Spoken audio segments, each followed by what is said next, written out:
पाकिस्तान भूमिकंप जोगु पुणी थरे पृथ्वी थरे उठी। रविवार राति रे पाकिस्तान किछि अंचल रे भूमिकंप झटका अनुभूत होईछि। एहार तीव्रता 4.7 रेकर्ड करा जायतिला।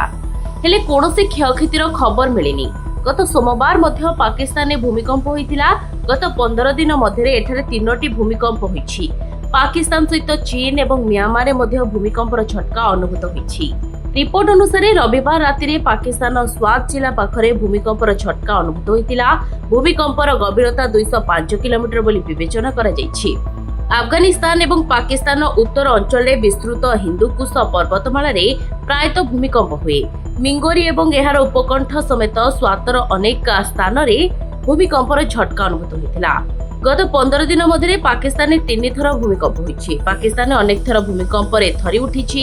एहा पूर्व मे 12 मे 5 तारिख रे पाकिस्तान भूकंपर झटका अनुभूत होईतिला, जहां लोकंक मध्य आतंक सृष्टि करथिला। 5 मे दिन अपराह्न प्राय 4टारे भूमिकंप होईतिला, जार तीव्रता रिक्टर स्केल 4.2 थिला।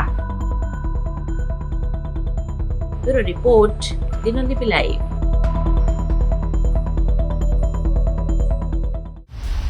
दिनलिपि लाइव को एबे ही लाइक शेयर सब्सक्राइब करंतु।